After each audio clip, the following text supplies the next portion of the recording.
Introducing Sandy Crane, written and illustrated by Paula Warner.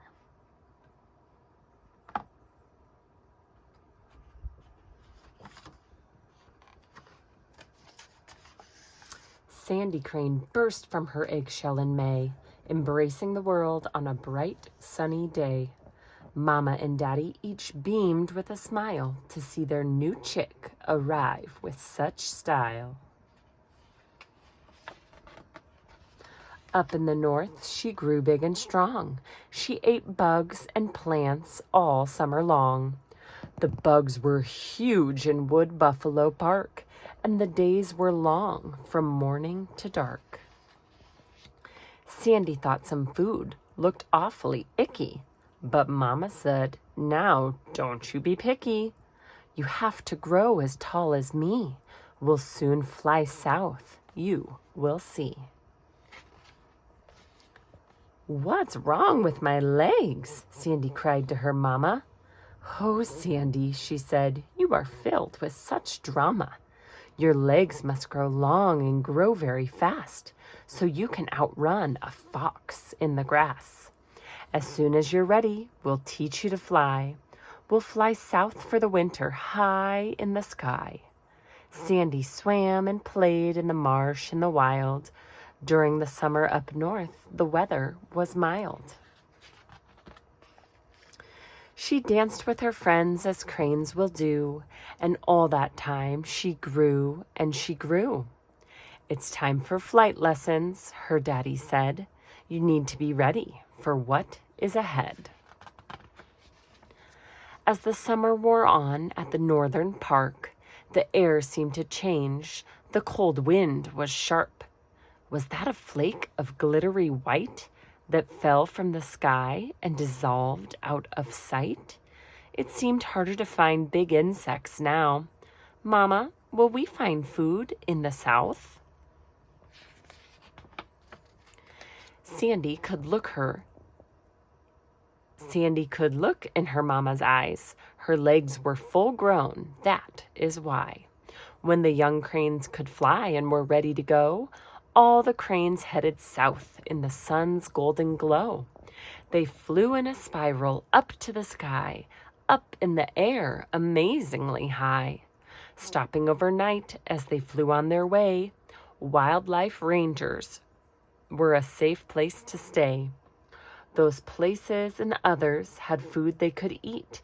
At night they could roost and get much needed sleep.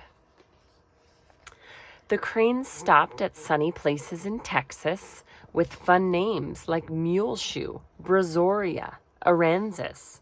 They found food aplenty, a different fare. Sandy loved clams and acorns found there.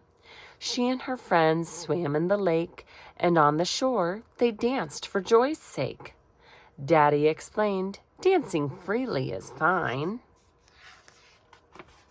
but in Texas, they like to dance in a line." Their journey continued. For winter they'd go to a lovely delta in old Mexico. The winter passed and again weather changed. It was time to fly north to the summer range. Soon they would leave for the gathering of cranes, where the great Platte River crosses the plains. So off they spiraled up high in the sky. Sandy was ready. She did love to fly. When at last they arrived at the Platte on the plains, they found food and water. For a time they remained. It was easier now than it was in the past, thanks to those who cared for the wetlands and grass. Though they had to gain weight for the next long flight, they took time to join others and dance in the light. They ate in the fields and slept on the sandbars. Sandy planned to be ready. The next flight was harsh. So she ate all she could and exercised too. She did all the stretches and yoga she knew. As Sandy and Mama ate corn one bright day, she spotted white birds across the way. "What are those grand birds on the marsh over there?" "Whooping cranes, Sandy. They are quite rare." We don't see them often, though they've joined us today. They like their own space, I've heard some say. When the cranes had rested and eaten enough, they raised up in a spiral, and then they flew off. Back to the north, with few stops on the way. They arrived quite tired, but ready to stay. Mama and Daddy announced to their girl, "It's time for you now to go out in the world. You are a young adult, and you must live on your own, because, dear Sandy, you are fully grown." Sandy bade them farewell and left at a prance. With her friends at sunrise, she joined in the dance.